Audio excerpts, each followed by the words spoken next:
habíamos quedado en algunos factores ambientales que pueden progresar o hacer que progrese a mutación de protoncogenes y por consiguiente a encontrarnos con una proliferación neoplásica maligna, ¿no? Entonces, habíamos quedado en que, en general, los factores ambientales son los más pesados, es decir, los más contundentes, los que explican más la carcinogénesis. Y que sí, obviamente hay factores genéticos, pero menos del 3% de las neoplasias malignas vienen falladas de fábrica, ¿no? O sea, es decir, que vienen ya con la predisposición genética y en las clases anteriores hemos visto estas tres categorías, ¿no? De las neoplasias familiares, etcétera, etcétera. Pero también hay que recordar que si bien no es genético total la cosa que vienes fallado de fábrica, sí tienes algunas predisposiciones genéticas. Y si le aumentas el riesgo ambiental, como ser rayos ultravioleta o formación de radicales libres, entonces sí puede darse la carcinogénesis.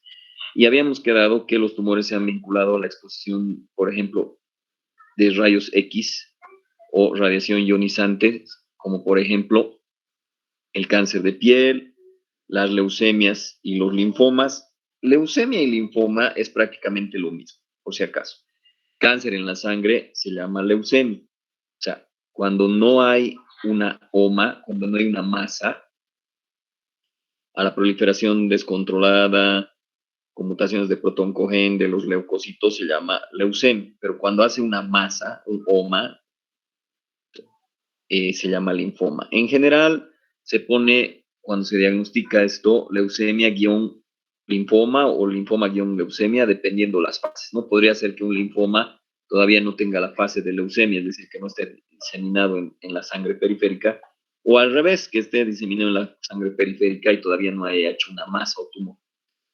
Otros cánceres que están vinculados a las radiaciones ionizantes, cáncer de tiroides.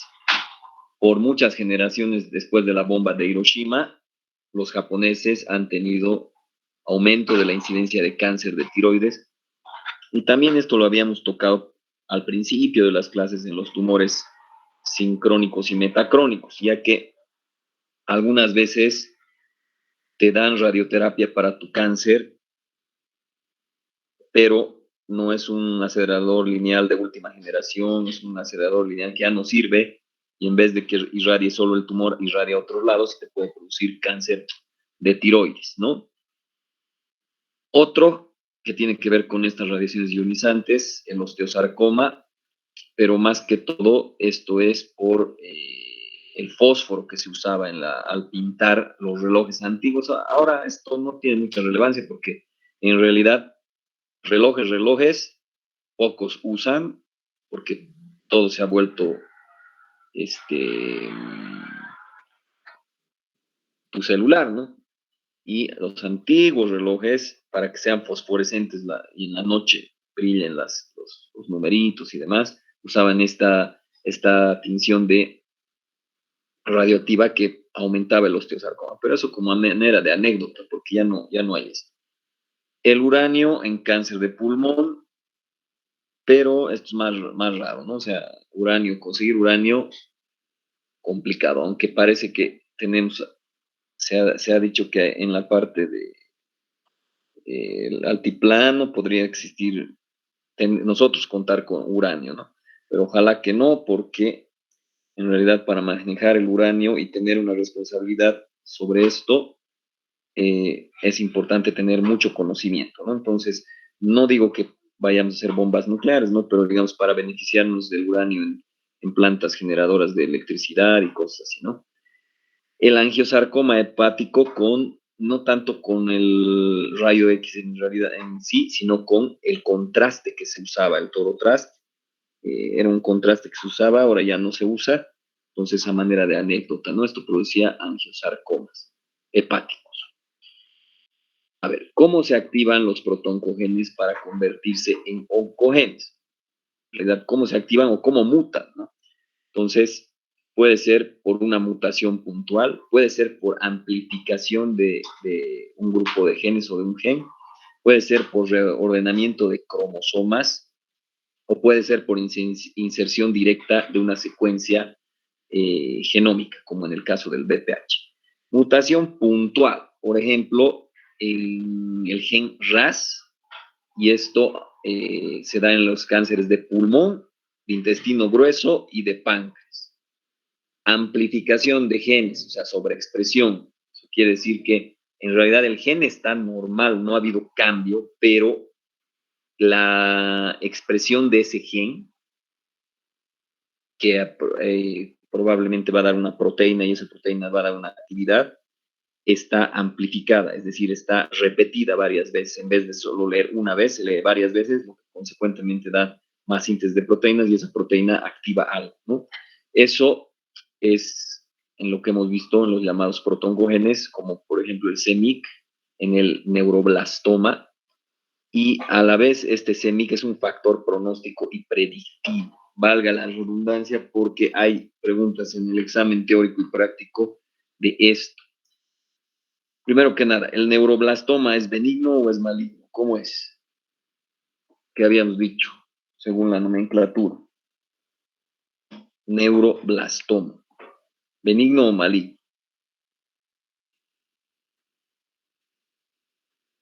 ¿Cómo es? Según nomenclatura es Maligno, doctor. maligno, ¿no ve? Porque cuando hablamos de blasto, si no está en cavidad oral, lo más probable es que sea maligno.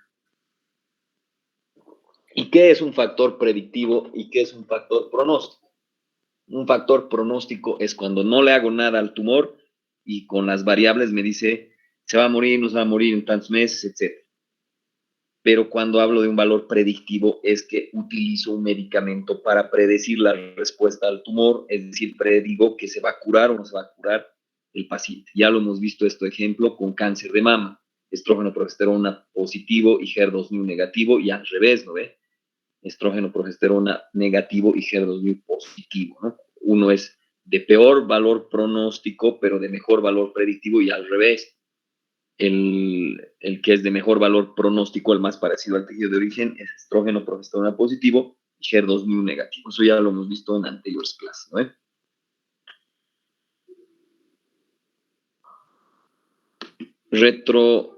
Reordenamiento de cromosomas. Esto ya es algo más grande que una mutación, ¿no? O sea, todo un cromosoma, un pedazo, se va de un lado al otro. Por ejemplo, el cromosoma 8 al 14. Y actúa como un protoncogen que se da en el linfoma de Burkitt. Muchas veces se tenía la esperanza que con la biología molecular íbamos a diagnosticar esto y que no íbamos a necesitar más la histopatología ni la inmunohistoquímica, pero eso es falso. En realidad, la biología molecular la estamos usando como factores pronósticos y predictivos cuando tienen estas mutaciones o estas translocaciones o estas sobreexpresiones, ¿no? Y el otro asunto es la inserción de secuencias genéticas, como ser el BPH, que inserciona en la parte del P53 y hace que se inactive esto, lo que consecuentemente inactiva la muerte celular programada y la reparación del DNA.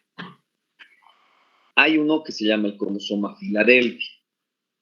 En las mutaciones de la leucemia linfocíticas crónicas es básicamente de un cromosoma normal.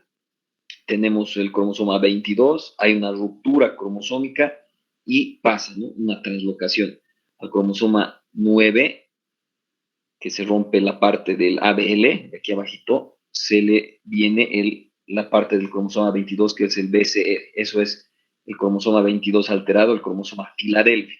¿Por qué se llama Filadelfia? Porque una ciudad llamada Filadelfia se lo descubrió, pero lo importante es que se encuentra en la leucemia mieloide crónica en el 90% de los casos, ¿no? Entonces, antiguamente se diagnosticaba de esta manera. Bueno, algo que ya habíamos visto, ya habíamos mencionado en clases anteriores es, a ver, ¿qué de diferencia hay entre esta imagen o este niño y este otro niño a nivel de los ojos? que antes, con las cámaras antiguas, las Cybershot, las de Sony, etcétera, a veces daba este efecto. Ahora con los celulares como que ya corrige este efecto y por eso es que ya no se puede fácilmente con una fotografía diagnosticar. ¿Qué se ve extraño de este a este paciente o a este niño? ¿Qué diferencia hay? ¿Alguna cosa rara ven o no? En la pupila, doctor. Parece, ¿no? Entonces, probablemente este tiene un retinoblastoma, que por cierto, el retinoblastoma, blasto maligno, ¿ve? Entonces hay que quitar el globo ocular, y esto ya lo hemos visto hace unas 2 clases, ¿no? Hemos discutido, y finalmente el que decide son los familiares, o sea, los papás, la mamá, y si pudiera decidir el niño, pero no tiene criterio formado, de hacer la resección de ambos glóbulos oculares o no, porque la probabilidad cuando viene ya fallado genéticamente el RB es casi del 100% que va a tener cáncer en el otro ojo. ¿Cuál es la importancia del gen supresor del retinoblastoma, el RB? El RB es un gen supresor del cromosoma 13, o sea, es un freno en realidad. El RB codifica una proteína que se liga al DNA y regula la expresión genética. El RB desfosforilizado inhibe la división celular, pero cuando está fosforilizado, o sea, cuando tiene fósforo, aumenta o inicia la división celular. Entonces, la pérdida del RB, consecuentemente es como si hubieras perdido el freno y tienes una división descontrolada. A ver, enumere los genes supresores importantes tumorales. Ejemplo, obvio, tenemos el P53, que hemos visto que está en la mayoría de los tumores, pero en especial en las neoplasias de intestino grueso, pulmón, mama. El APC, el APC que consecuentemente va a dar KRAS también, o sea, se va a relacionar con el KRAS, ya hemos visto en la secuencia adenocarcinoma.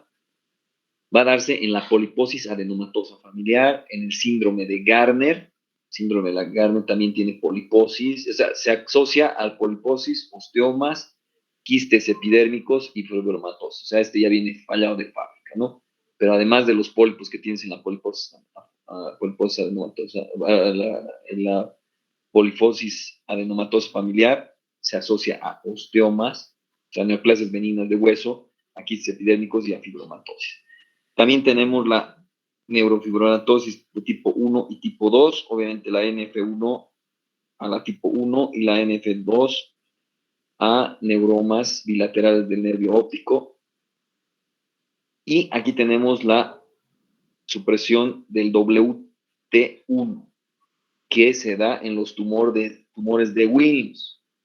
Cuando hablamos en la nomenclatura de tumor de algo, tumor de, ¿qué hemos dicho? Probablemente es benigno o maligno. ¿Cómo es? Cuando pones tumor de algún nombre propio. ¿Cómo es? Un médico, un investigador, tendrá mucho énfasis en ponerle nombre a una neoplasia. ¿Benigna o maligna? ¿Cómo es? Cuando es tumor de Maligna. algo, Maligna, doctor. maligno. Entonces aquí tenemos el tumor de Wilms, que en realidad es un nefroblastoma. Y obviamente, si hablamos de blasto en el riñón, entonces maligno, ¿no? Y es, como es blasto, más frecuentemente, esto está en la edad pediátrica, ¿no ven?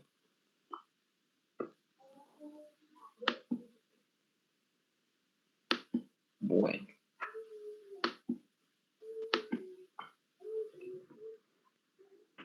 Ya habíamos mencionado en otras clases el BRCA1 y 2 o el BRCA1 y 2. Entonces, mamá con cáncer de mama,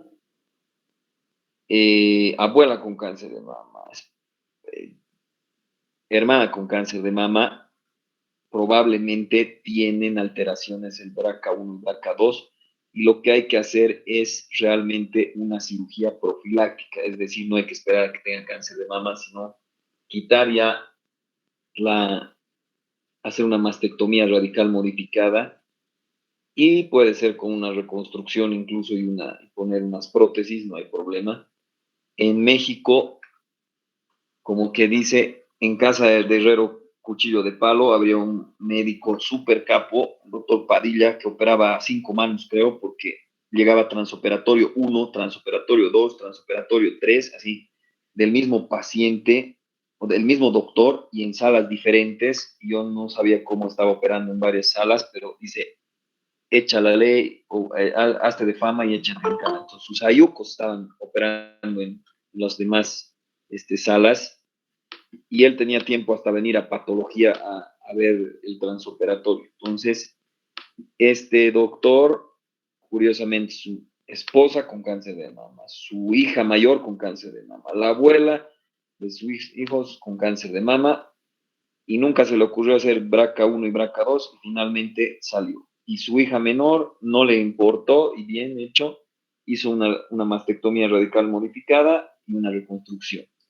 Ahora, una pregunta interesante. A las personas que se han puesto implantes mamarios, ya no se les debe controlar para saber si tienen, o sea, eh, no hay que hacerles mastografías, ni ecografías mamarias, ni decirle que se autoexplore, porque como ya tienen implantes mamarios, ya no puede tener cáncer de mama. ¿Cómo es?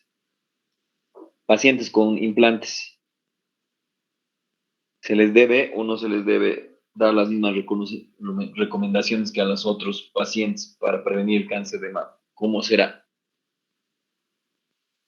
Son igual, doctor, deben recibir las mismas indicaciones porque no se les está extrayendo los ganglios, ¿no? No solo eso, sino que es muy difícil que digas sí o sí, fija, hemos quitado todo el tejido mamario. ¿Esto por qué les digo? Porque muchas veces dicen, no, ya, ya me operado de mama, tengo implantes, no puedo desarrollar cáncer de mama. Y sí, hemos visto que igualito se ha dado cáncer de mama en retacitos de glándula mamaria que había. Otra es que se ha asociado a un tipo de cáncer de mama en la nueva clasificación de cáncer de mama, aunque no crean, los implantes predisponen a un tipo de cáncer de mama, pero que no es el convencional, no el que hemos visto en la anterior clase, el ductal y el lobulillar, sino es a otro tipo de cáncer de mama. Entonces, igual aquí tenemos que hablar de los genes supresores que intervienen en la patogenia del cáncer de mama. Supresor quiere decir que es como que está poniendo el freno. Y cuando quitas el freno, no hay, el acelerador se queda trabado. A eso se llama gen supresor. Entonces, el BRCA 1 y BRCA 2 no solo tienen que ver con cáncer de mama, también se pueden dar en cáncer de ovario. Esto es lo que habíamos visto en la anterior clase, otro gen, pero no en el sentido, no supresor, sino antiapoptósico, es el BSL2. Y habíamos dicho que el BSL2 en un ganglio tenemos un folículo y el folículo, los linfocitos B van entrenándose hacia la periferia. O sea, los más entrenados son los de aquí afuera y los menos entrenados son los de aquí adentro. ¿A quién le vamos a dar la característica de inmortalidad, de que no mueran antiapoptosis? A los del centro no, porque todavía no están entrenados y no nos conviene darles esa capacidad, sino que les vamos a dar a los de la periferia, a los que ya están entrenados. Es como les hacía la analogía a la anterior clase de, en la pandemia, ¿a quién le damos los EPPs o eh, trajes de bioseguridad y demás? ¿A los más entrenados o a los menos entrenados? Obviamente a los más entrenados. Suena medio cruel, pero si se me enferma uno menos entrenado, no me afecta como alguien que, por ejemplo, está en terapia intensiva, ¿no? O sea, si está recibiendo pacientes en terapia intensiva o está en la emergencia o en el triaje. Entonces, esto nos sirve porque por inmunohistoquímica nosotros, uno de los linfomas que me pueden confundir, porque en realidad facilito es ver un linfoma porque pierdes estos redonditos, al microscopio me refiero. Ve el patólogo y no hay estos redonditos, listo. Pero el linfoma folicular hace redonditos en realidad. Entonces podría decir, no, hasta con sus redonditos no es linfoma.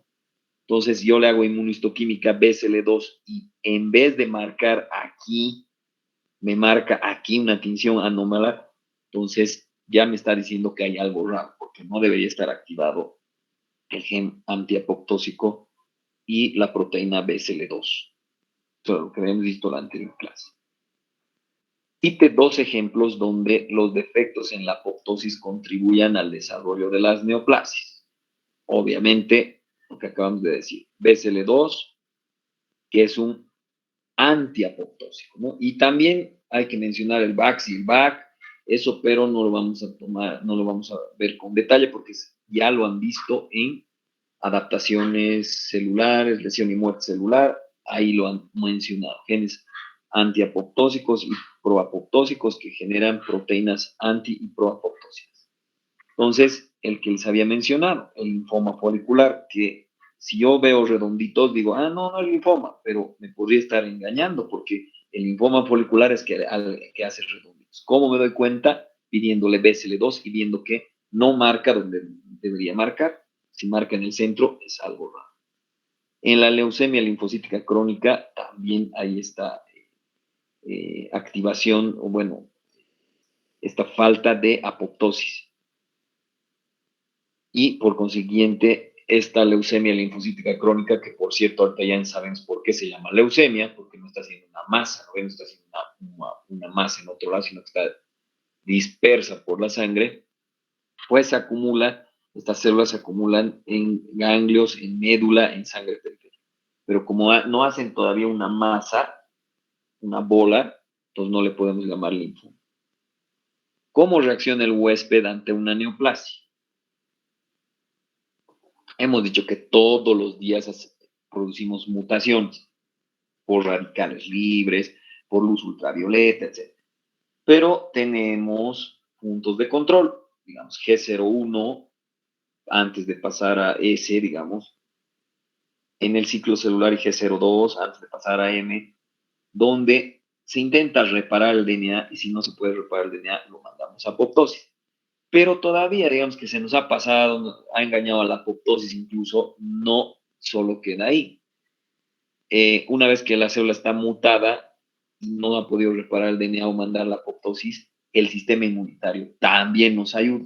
Por eso en anteriores clases habíamos dicho que una persona que está deprimida, en vez de morirse en 3 meses con su pronóstico de cáncer de páncreas, se va a morir en 3 semanas, porque la depresión está directamente relacionada con el recuento de leucocitos. Y lo único que nos estaba deteniendo la proliferación neoplásica eran los leucocitos después de haber pasado por zafándose de la reparación del DNA y zafándose de la muerte celular programada.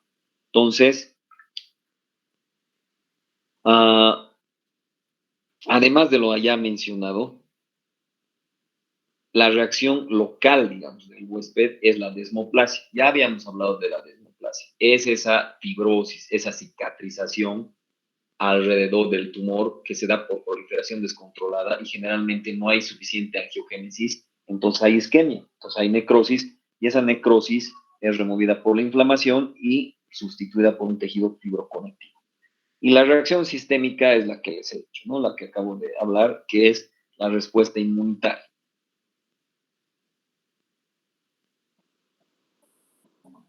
Cuanta mayor angiogénesis, más probabilidad de metástasis a distancia, ¿no? Para eso, pero el tumor ya hemos visto que tiene que tener ciertas características de fenotipo matador, de fenotipo invasivo.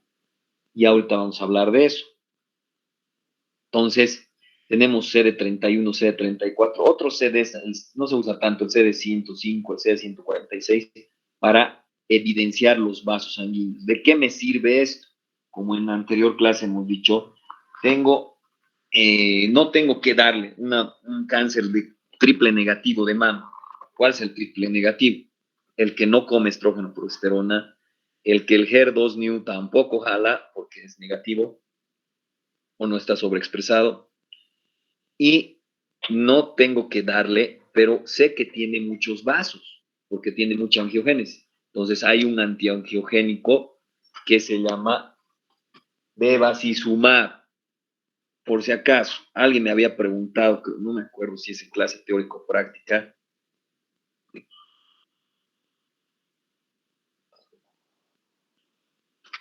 el bevacizumab, me habían preguntado, no me acuerdo en clase práctica o teórica, cuáles van a entrar, porque puede ser un chingo de los blancomoleculares. Y en realidad van a entrar 5. Alexander, son los más usuales como ejemplo, porque no es clase de farmaco, ¿no? En farmacología deberían llevar esto de los MAP, de los monoantibodies.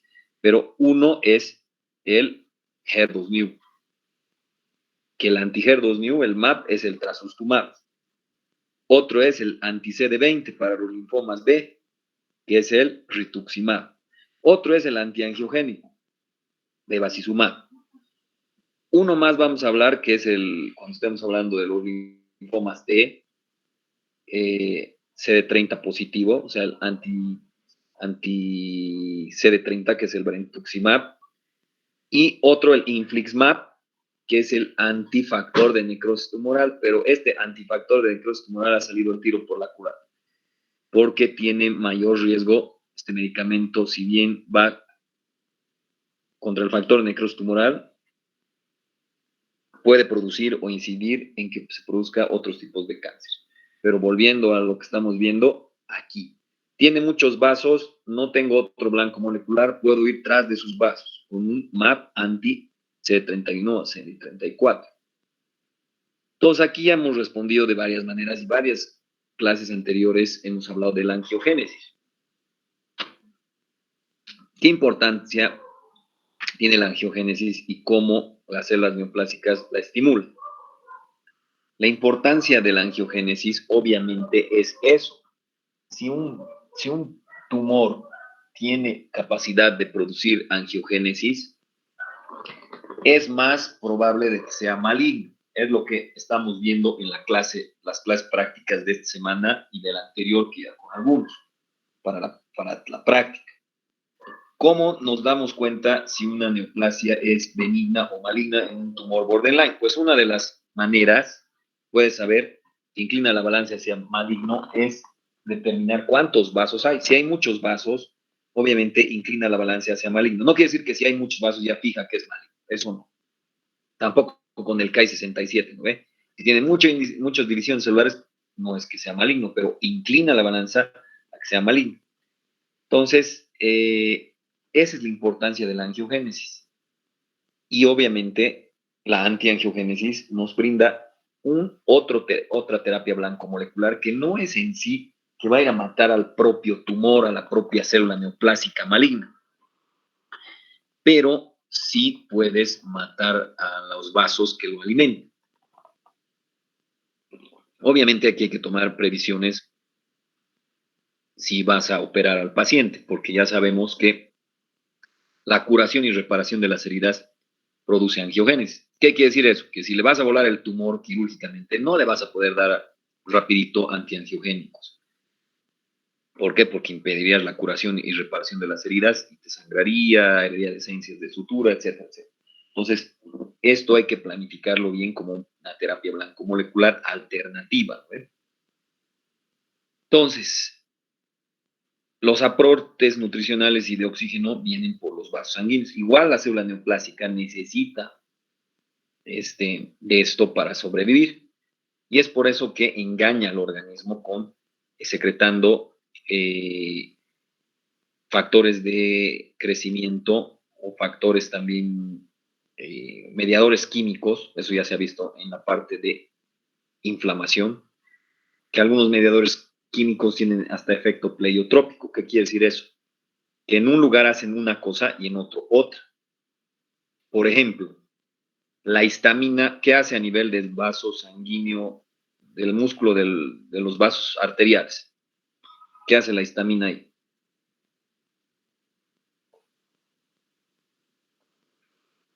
¿Vasodilatación o vasoconstricción? ¿Cómo es? ¿La histamina qué hace?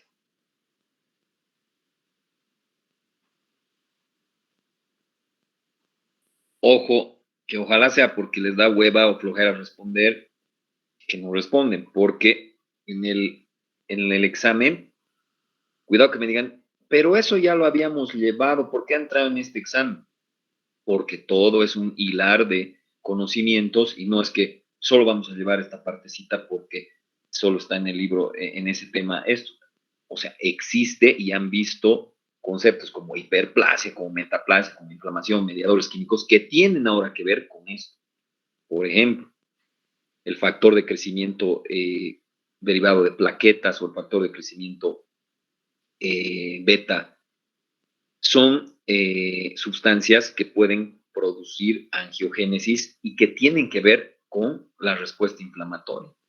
Si se acuerdan los chorrocientos mediadores químicos, en la parte práctica lo que les he pedido a mis estudiantes de práctica es que hagan simplemente su cuadrito, ¿no? ¿Qué mediador, o sea, nombre, quién lo produce, sobre qué célula actúa y qué acción tiene? Pues aquí tenemos mediadores químicos que promueven la angiogénesis. A ver, ¿dónde está? ¿Cómo invaden las células tumorales los tejidos del hueso? Para invadir tenemos que tener ese fenotipo matador, ¿no ve? Ese fenotipo matador es un fenotipo que tiene que tener características de invasión. ¿De invasión de qué? De invasión de la membrana basal en el caso de los carcinomas, ¿no? Porque los sarcomas no tienen eso, ¿no? No tienen, el tejido mesenquimatoso no tiene membrana basal. Entonces debe de tener ciertas características genotípicas que expresan fenotípicamente, por ejemplo, colagenasas, elastasas, o sea, sustancias que puedan destruir la matriz extracelular o la membrana basal. En este caso, la membrana basal, desde histología, ustedes saben que tiene un tipo de colágena específico, que es la colágena tipo 4. Entonces, necesitamos colagenasas que degradan la colágena tipo 1 y 3, pero en realidad la que va a destruir, o sea, la que tiene que destruirse en el caso de los carcinomas, para que vayan a invadir, ya no sean in situ, es la colágena tipo 4. Otras, digamos, enzimas, como la estromielicina, también van a contribuir a degradar la colágena tipo 4 y los proteoglicanos, ¿no? A ver, esto aterrizándolo, digamos, a un contexto real, muchas veces cuando tenemos sospecha de carcinoma de próstata, de adenocarcinoma sinal de la próstata, porque el PSA está elevado, el antígeno prostático específico, lo que hacemos son biopsias. ¿Cómo llegarían a tomar una biopsia de próstata? A ver, ¿cómo se les ocurre que podríamos llegar a tomar una biopsia de próstata? ¿Cómo es?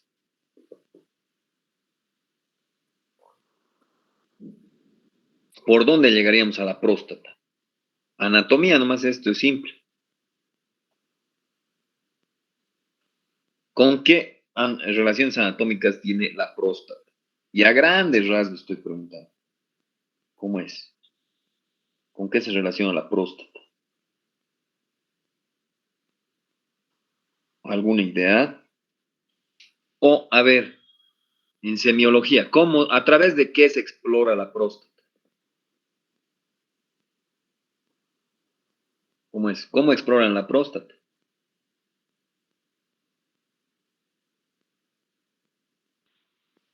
¿Cómo es nada? Perfecto, doctor. Tacto rectal. Entonces, por ahí entramos a las biopsias sextantes. O sea, a través del recto, pum, con una pistolita que es un trucut, disparcho, y saca un tubito. Bueno, en este caso, 6 tubitos por lo menos, 3 de un lado, 3 del otro. Pero en esos tubitos, como es chiquitita la biopsia, puede ser que esté dudando entre si es cáncer de próstata o no. Y la manera que yo voy a saber esto es si ha roto la membrana basal o no. Entonces le voy a pedir por inmunohistoquímica colágena tipo 4. Si, por ejemplo, me marca que no hay colágena tipo 4, o sea, que está rota, se ve así irregular la colágena tipo 4, voy a decir, ya se ha roto la membrana basal, esto no es benigno, esto ya es cáncer de próstata. Entonces, ¿cómo metastatizan las células tumorales? Primero que nada, tiene que haber ese ese fenotipo y genotipo matador con probabilidad de división descontrolada y destrucción con asas, colagenasa, elastasa, que puedan destruir la matriz extracelular o la colágena tipo 4 para romper la membrana basal. Pero eso no es suficiente, porque esas células que se pueden escapar las podemos cachar con la vigilancia inmunológica. No se olviden del antígeno leucocitario común o el complejo mayor de histocompatibilidad, que es lo que expresa en la membrana todas las células para ser reconocidas por el sistema inmunitario como algo normal, como células propias. Y cuando no se expresa esto, pues en realidad el sistema inmunitario entra en acción y puede destruir células incluso cuando están metidas en los vasos sanguíneos. Entonces, depende, esta vigilancia inmunológica depende de la inmunidad natural y la adquirida. No nos vamos a ir al detalle que tiene que ver la inmunidad natural y la adquirida, o cómo es la inmunidad natural o adquirida. Pues aquí hemos mencionado el HLA o el complejo mayor de histocompatibilidad, que es como el equivalente al pasaporte, ¿no? Entonces, aquí hay una respuesta inflamatoria contra esas células que están mutadas y también esto cuando hablamos de inmunidad innata en la respuesta inflamatoria aguda con los neutrófilos. Pero también dentro de esta respuesta innata, los NK pueden ir a destruir a la célula neoplásica maligna sin previa sensibilización, o sea, directo. También están los macrófagos. Estos macrófagos tienen que ver con la respuesta natural, sí, o con la inmunidad innata, perdón, pero también con la específica, porque también son presentadoras de antígeno, ¿no? Entonces está como en uno y el otro, ¿no? Las células CD8 positivas, ya les he mencionado, ¿no ve? Las T son CD2, 3, 4, 5, 6, 7, 8. Los linfocitos B son CD9, 10 hasta el 20. El CD68, eso es lo único que me he olvidado decir tanto en la parte práctica como teórica, marca a los macrófagos, por si acaso, ¿ya? Entonces, ya hemos hablado del CD2, 3, 4, 5, hasta el 8, del CD9 en adelante, y el CD68, estamos hablando de que marca en los macrófagos. Entonces, en el examen teórico, no voy a poner macrófagos, no voy a poner linfocito T, no voy a poner linfocito B, voy a poner así. Marco la neoplasia maligna indiferenciada o anaplásica, marca CD8, CD45 y CD20 negativo. ¿Qué tipo de linfoma es? Así. La interpretación inmunohistoquímica del reporte anatomopatológico. Eso estoy hablando en la parte teórica y práctica, por si acaso. Por eso es que, resumiendo los exámenes que se han dado para el DAI, en ese link que pueden resolver exámenes preparatorios para el examen final, para el examen tercer parcial. Si hay dudas, me preguntan. Si no hay dudas, ni modo. Y ojalá no haya dudas, digamos, y que les vaya muy bien en el examen, pero este año sí la veo bien negra la situación, tanto en teóricas como en prácticas, les digo la verdad. No es lo mismo incluso que el año pasado.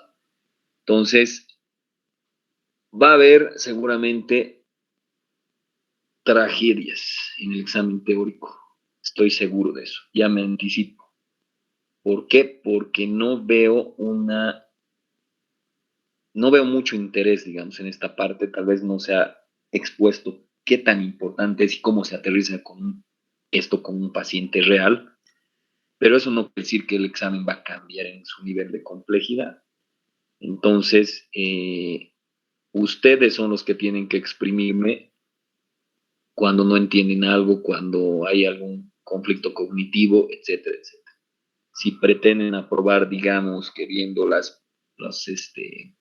los videos y demás, no lo creo, no creo que pueda hacer eso. La verdad les digo, tienen que metabolizar todos los conocimientos, aplicarlos, y para eso no basta con resolver exámenes pasados o ver los videos. Entonces, ¿cómo metastatizan las células tumorales? Pues tienen que pasar el sistema inmunitario, o sea, engañar al sistema inmunitario de la respuesta inflamatoria, tanto a la respuesta inmunitaria natural como adquirida. ¿Qué diferencia hay entre antígenos serológicos o anticuerpos serológicos y anticuerpos en tejido, en inmunohistoquímica? Cuando nosotros usamos anticuerpos para detectar lo que queramos, porque hay anticuerpos contra lo que nos dé la gana, ¿no? Contra lo que quieras hay. El anticuerpo se une específicamente a un antígeno. Si nosotros podemos marcar ese anticuerpo, ya sea con radiación, entonces hay más radiación, quiere decir que ese anticuerpo se ha unido a lo que yo quiero marcar. Pero eso no es práctico, porque la radiación puede producir cáncer, etcétera. En siguiente etapa hemos hecho por inmunofluorescencia. O sea, a ese anticuerpo le hemos unido un colorcito, una luz fosforescente. Entonces, cuanto más luz hay, fosforescente, más de ese anticuerpo hay, más de ese antígeno hay. Pero eso también no es muy práctico porque la lucecita se apaga y necesito un microscopio de inmunofluorescencia, o sea, de campo oscuro, que vale alrededor de $50,000. Entonces, ¿qué ventajas tenemos con la inmunohistoquímica? La IHQ. Utilizas todo lo que usabas anteriormente, facilito, con microscopio, etcétera, y en vez de que midas la radiación o la lucecita, ves el colorante, como la metoxilina, el azul y rosado que vemos al microscopio, pero en vez de eso, al anticuerpo le unimos un colorante café, y lo que tenemos es al microscopio ver si está café o no está café, y si está café quiere decir que hay anticuerpos que se han unido a sus antígenos. Entonces, la diferencia entre anticuerpos serológicos y por inmunohistoquímica es garrafal. Uno es para diagnóstico categórico y el otro es para seguimiento. Todo el tiempo nosotros usamos anticuerpos o marcadores tumorales, se llaman los serológicos. Solo que los marcadores tumorales serológicos te pueden ayudar más que para el diagnóstico, o sea, coadyuvan al diagnóstico, ayudan al diagnóstico, pero te sirven más para el seguimiento del tumor o la neoplasia que para el diagnóstico en sí. Y los marcadores de inmunohistoquímica te sirven para diagnóstico categórico. ¿Qué significa eso del diagnóstico categórico? Que te digan sí o sí es tal tipo de cáncer o no es este tipo de cáncer. Para esto vamos a hablar del PSA. O sea, ¿cómo vamos a entender esto de los marcadores serológicos tumorales en tejido? O sea, los anticuerpos para tejido y los anticuerpos para serología, para sangre. A través de este ejemplo que siempre se les ha dado en las clases prácticas y ahora las damos en las teóricas. PSA. ¿Qué significa este PSA? Antígeno específico prostático. Seguramente lo han mencionado en Fisiopato y también en Semi. A ver, cuando está el PSA elevado, ¿qué significa? A todos los hombres a partir de los 40 años se les pide esto de control. O sea, les tomas sangre y pides PSA. ¿Para qué? ¿Qué significa el PSA elevado? ¿Cómo es? ¿Alguna idea? Tengo esto aumentado. ¿Qué significa eso? ¿Que podría haber inflamación en la próstata? Sí, podría haber inflamación en la próstata. ¿Otro qué más?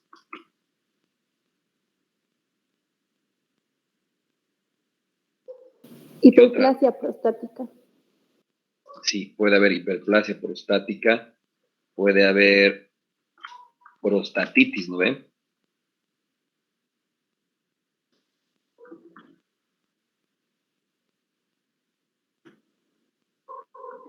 ¿Qué más? ¿Qué posibilidades más hay?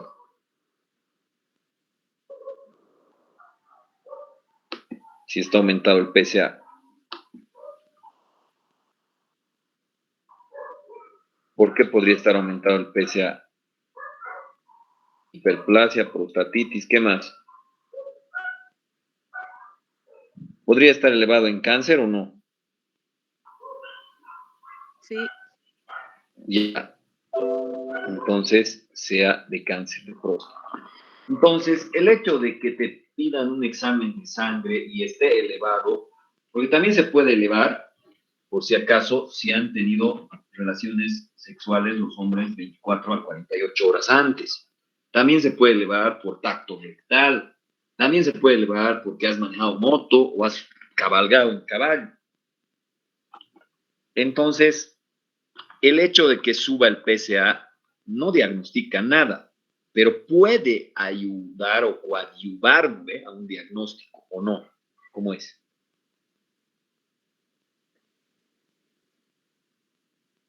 Pero decir PSA elevado igual a cáncer, ¿está correcto? ¿Cómo es? No. No ve. Por cierto, los que son mis estudiantes de práctica, empezó a ver las guías prácticas y por eso les he dicho. ¿Dudas? No, no hay ni madres, no sé qué. ¿Preguntas? No, no hay ni madres, no sé qué. Las guías prácticas no están bien, las respuestas no están bien, pero como no me han dado ninguna pregunta, ninguna duda y demás, se quedan nomás con su nota. Pero lo más trágico es cuando yo pregunte en el examen práctico final, ¿no? Porque muchas preguntas van a salir de la guía práctica. Y les dije, ¿no? Pregunten, o sea, dudas, etcétera, exprímanme, porque para venir a repetirles una clase, para eso los videos más ven, listo, se acabó. Entonces, ¿qué pasa si yo uso el mismo PSA, pero ya por IHQ, es decir, por inmunohistoquímica?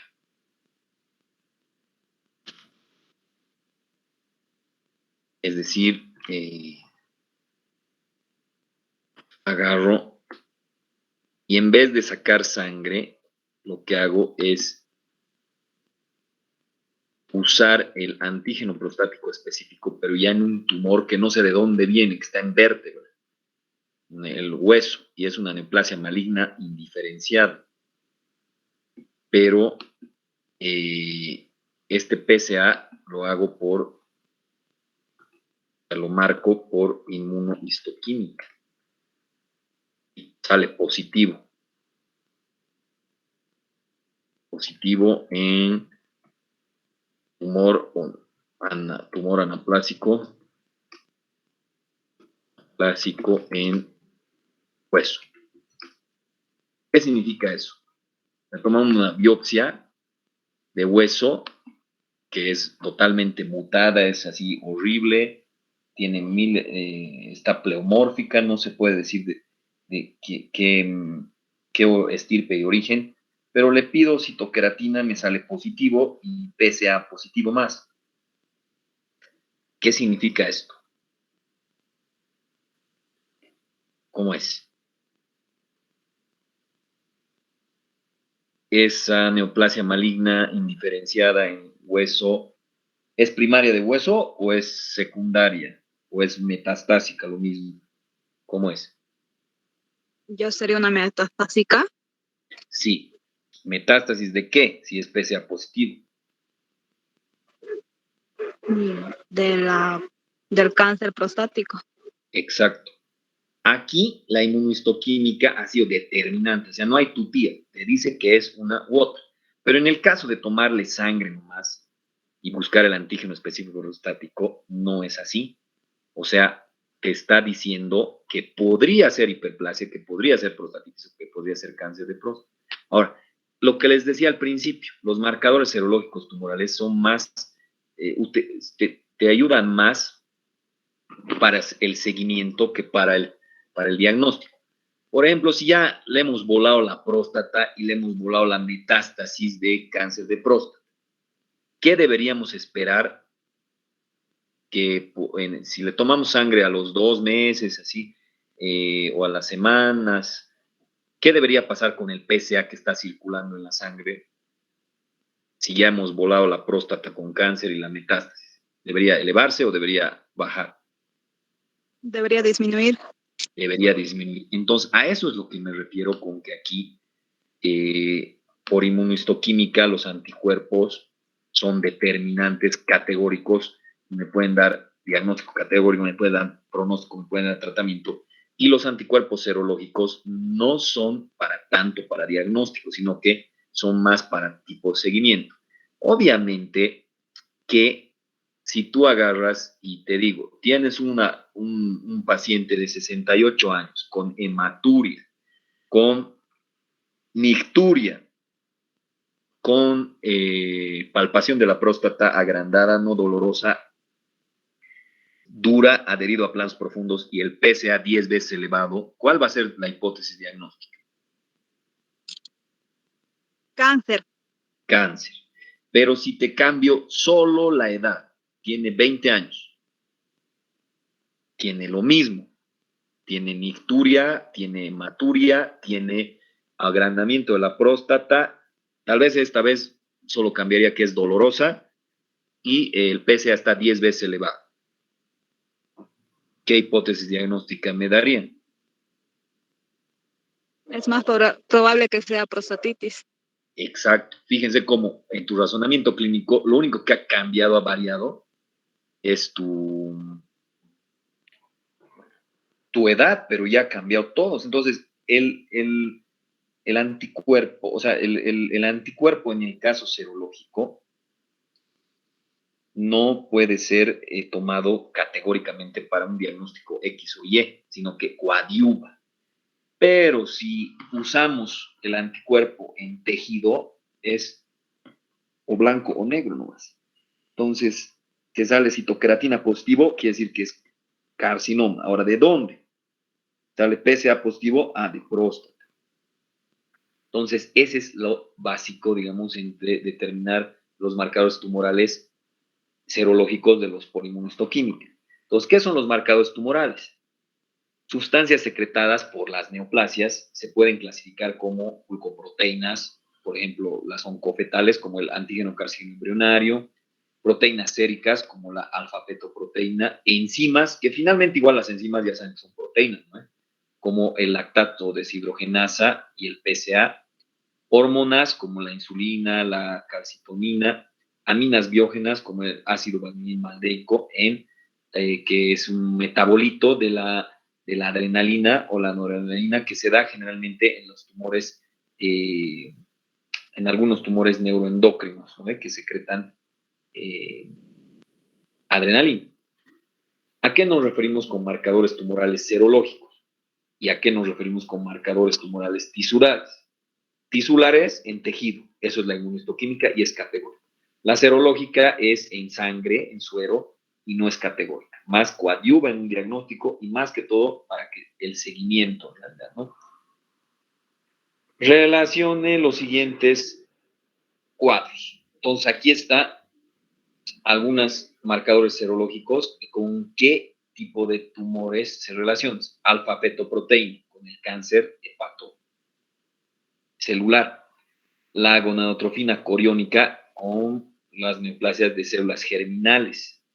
El antígeno carcígeno embrionario con el adenocarcinoma de colon.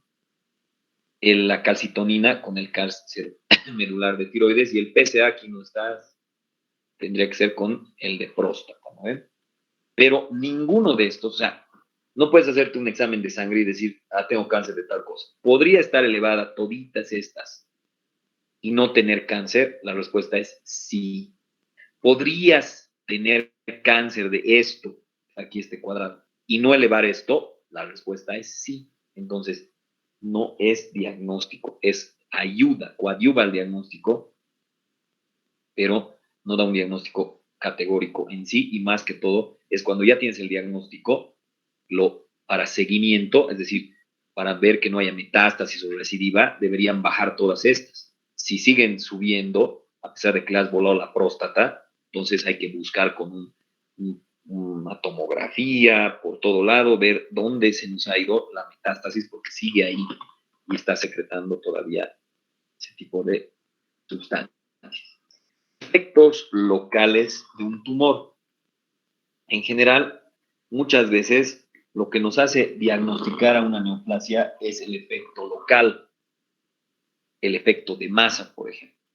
Un efecto de masa en el cerebro en el cráneo puede dar hipertensión endocraniana, vómitos explosivos, en proyectil, etcétera, etcétera. Entonces, a veces el efecto de masa es lo que nos hace diagnosticar el tumor cuando es demasiado tarde, o sea, la neoplasia. Una neoplasia intraluminal en el tracto gastrointestinal va a dar una obstrucción intestinal. Entonces, realmente muchas veces el efecto de masa es el que nos da la parte clínica para seguir con los exámenes y llegar al diagnóstico de neoplasia. Pero cuando ya tenemos efecto de masa, quiere decir que ya tenía un chingo de divisiones, como ya hemos visto en clases anteriores. Ya tenía un montón de divisiones celulares, ya estamos viendo lo último, ¿no? Entonces, como es exponencial la división celular, ya es demasiado tarde. Enumera algunos efectos adversos de los locales de los tumores. Efecto de masa, por ejemplo, una hipertensión endocraniana por una bola en el cerebro. Compresión del tejido normal con pérdida de la función. En general, la compresión que puede dar una neoplasia, ya sabemos que la atrofia se da por compresión, por denervación, por falta de uso, por falta de nutrientes u hormonas. Entonces, una de las causas de atrofia puede ser por efecto de masa que está comprimiendo, o sea, la neoplasia está comprimiendo al tejido adyacente. El dolor en sí no es tanto porque la neoplasia esté invadiendo y demás. Cuando invade hasta las terminaciones nerviosas. Y cuando invade las terminaciones nerviosas ya no sirven, entonces no transmiten el dolor. En realidad lo que le duele al paciente con cáncer es alrededor lo que está comprimiendo. Y lo que está comprimiendo produce isquemia y a la vez esa isquemia, la isquemia como tal produce dolor, pero la isquemia produce necrosis y la necrosis llama a la inflamación y la inflamación ya saben que por mediadores químicos también produce dolor. Pero en realidad el tumor como tal, la neoplasia como tal, no duele. Otra, destrucción del tejido normal. Por ejemplo, en el mieloma múltiple, que ya hemos dicho que esto es un poco complicado en la nomenclatura, el mieloma múltiple es como decir plasmocitoma múltiple. Son células plasmáticas en varios lugares, tumores de células plasmáticas en varios lugares. Ya hemos dicho que no hay ninguna neoplasia benigna de linfocitos. Entonces, plasmocitoma obviamente es maligno. Otros efectos, digamos, de destrucción, un carcinoma gástrico, una perforación, o en cualquier víscera hueca, ¿no? Se puede dar una perforación. Obstrucción de un órgano hueco, esto en una obstrucción intestinal, ¿no? Como les digo, a veces el paciente no nos da muchas pistas para diagnosticar cáncer más que con el efecto, cuando ya está el efecto de masa. Hemorragia por erosión de un vaso, por ejemplo, cáncer cervicuterino o en la parte vaginal, esto sí puede complicar la vida porque puede entrar en un choque hipovolémico la paciente. Inflamación o irritación, por ejemplo, cuando tenemos cáncer en pulmón, a veces no sabemos ni que está el cáncer todavía, pero tiene una tos seca que nunca para de meses. Entonces, muchos síntomas y signos que en realidad vemos en lesiones reactivas y por eso no le tiramos mucha bola, ya son efectos de masa o efectos indirectos del tumor. Y lo que habíamos dicho, ¿no? La necrosis por isquemia, que por efecto de masa, por compresión. ¿Eh? ¿Qué será la caquexia? Ya me da miedo preguntar. Antes, en unos años atrás, preguntaba qué era la caquexia y me decían, al tiro así salía la respuesta, ¿no? Cuando de verdad semiología era semiología en realidad, ¿no? Ahora me da miedo ya preguntar cosas de semiología, de fisiopatía, porque a veces nos responden, ¿qué será la caquexia? ¿Alguien sabe? ¿Qué es la caquexia? Es el adelgazamiento extremo por pérdida de masa muscular. La última etapa de la desnutrición, ¿ve? Es la última, la caquexia. Antiguamente el factor de necrosis tumoral se llamaba caquectina. El factor de necrosis tumoral produce un aumento del metabolismo y aumento se consume, o sea, consume energía esto. Entonces, cuando hay neoplasia, hay aumento del factor de necrosis tumoral y en realidad, por eso es un síntoma capital, síntoma o signo, dependiendo cómo quieras ver, el hecho de la pérdida de peso. Siempre preguntamos pérdida de peso y la pérdida de peso la asociamos a cáncer cuando no es explicada. Porque si me dices, si pérdida de peso, ¿cuánto? 9 kilos. ¿En cuánto tiempo? En 3 meses. Uy, pero he ido al spinning todos los días. Ah, no, pues es otra cosa. Pues pérdida de peso injustificada sí es un síntoma o signo que asociamos muy pesadamente, muy contundente a una neoplasia. ¿Y por qué se da esta baja de peso, digamos, en un paciente con cáncer? Por dos situaciones. Uno, el tumor es un parásito que está creciendo, dividiéndose exponencialmente y que te da angiogénesis y te chupa todos tus nutrientes. Entonces, gran parte de la energía va a mantener esa división descontrolada. Pero por otro lado, no solo por el efecto de la masa tumoral que necesita oxígeno y nutrientes, sino porque activa la caquectina o factor necrosis tumoral y da un estado de hipermetabolismo. Entonces, ha habido medicamentos como el Infliximab, van a revisar, como les he dicho, tumor neuroendoc, como les he dicho, van a revisar el HER2/neu, el estrógeno, progesterona. Si tienen dudas, me preguntan. Y si no, ni modo, en el examen nomás se atirarán en esa pregunta.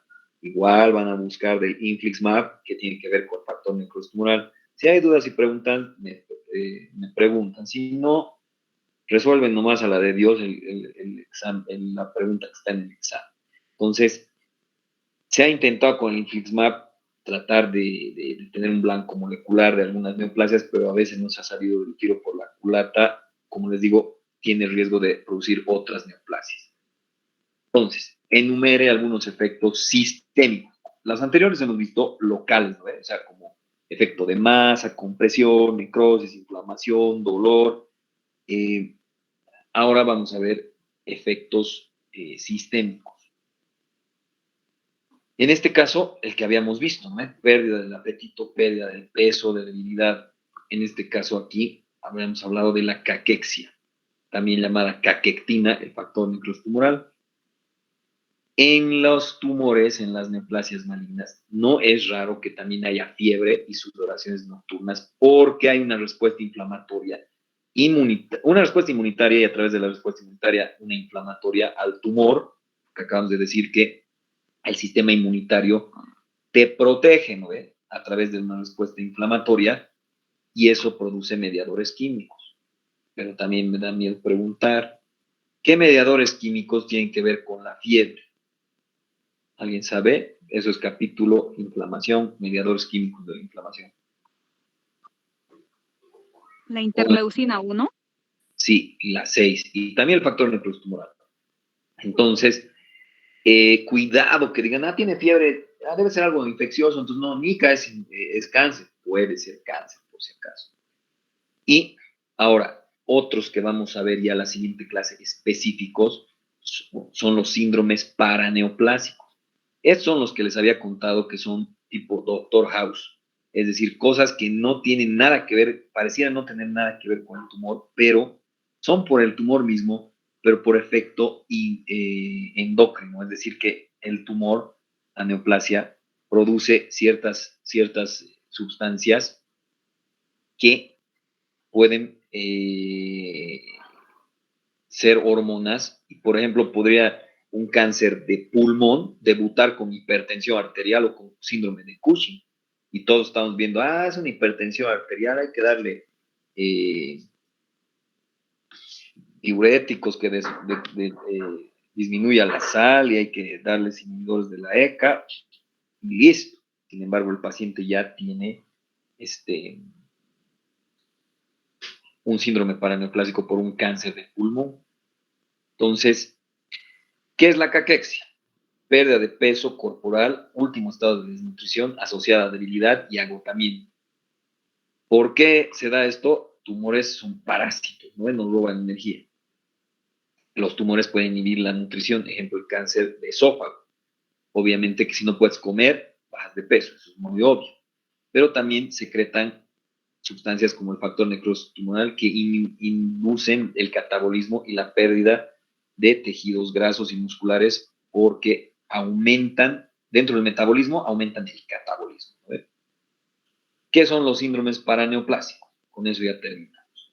Signos y síntomas ocasionados por efectos a distancia del tumor. Las características fundamentales son que no se relacionan con efectos mecánicos, o sea, no es por metástasis, no pueden deberse a sustancias secretadas en las células tumorales, pero no se encuentran en las células normales o a partir de las cuales se ha originado el tumor. ¿Qué quiere decir eso? Que si era un tumor neuroendocrino y que secretaba, o sea, que si es un tumor de suprarrenal y está dando hipertensión arterial, no se considera paraneoplasia. O sea, tiene que ser una neoplasia que las células originalmente no producían esas hormonas. A eso se refiere. Pero lo vamos a ver con mucho más ejemplos, con mucho más cuidado la siguiente clase, para que se entienda mejor esto de los síndromes paraneoplásicos. ¿Alguna duda, pregunta, observación? Bueno, si no hay dudas, preguntas, observaciones, nos vemos el miércoles, chicos. Chao, chao. Gracias, doctor. Hasta luego. Chao, chao, nos vemos.